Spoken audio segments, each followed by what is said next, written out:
Welcome back to Our World with Black Enterprise. Congressman John Lewis spent his entire life fighting for civil rights. But what does he think about today's fight for civil justice? Chief Content Officer Derek Dingle explains. He's been called the conscience of Congress. John Lewis is the first recipient of the Earl G. Graves Sr. Vanguard Award presented at the inaugural Black Men Excel Summit.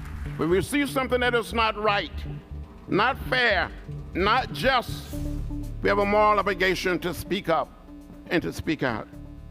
Earl and the family of Black Enterprise, thank you for speaking up.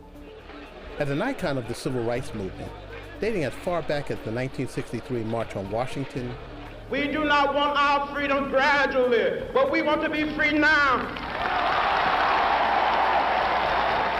a historic meeting with President John F. Kennedy, and the infamous Bloody Sunday March in 1965 from Selma to Montgomery, he's always been a game changer in the struggle for justice and equality.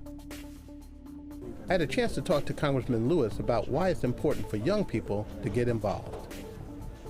I grew up in rural Alabama, very, very poor.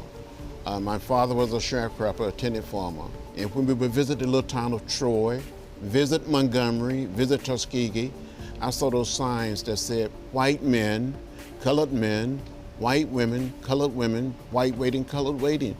The words and leadership of Dr. King inspired me to find a way to get in the way, to get in what I call good trouble, necessary trouble. So I've been getting in trouble ever since.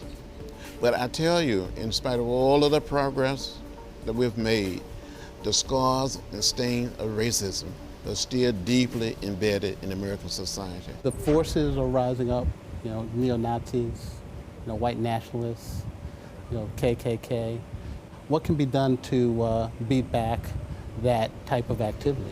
Well, I think when we see something like what happened in Virginia, see white nationalists want to put down people of color, or go back and salute like Hitler.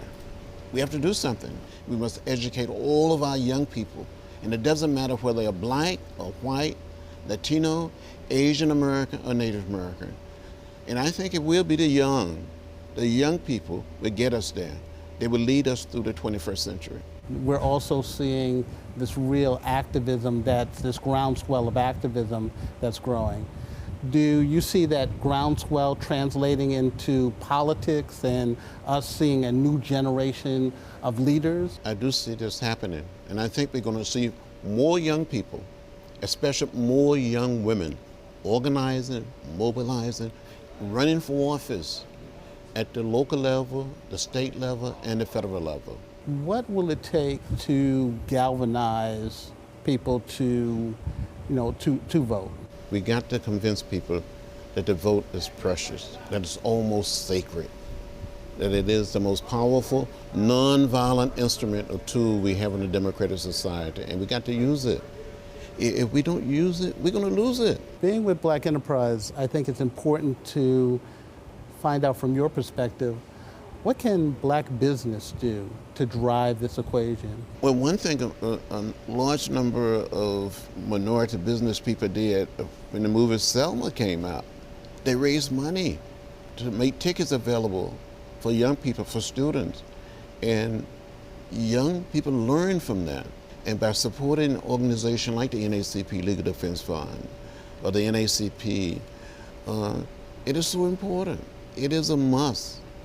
There's a role for the African American business community to play. After the break, why staying in shape helps you excel at work.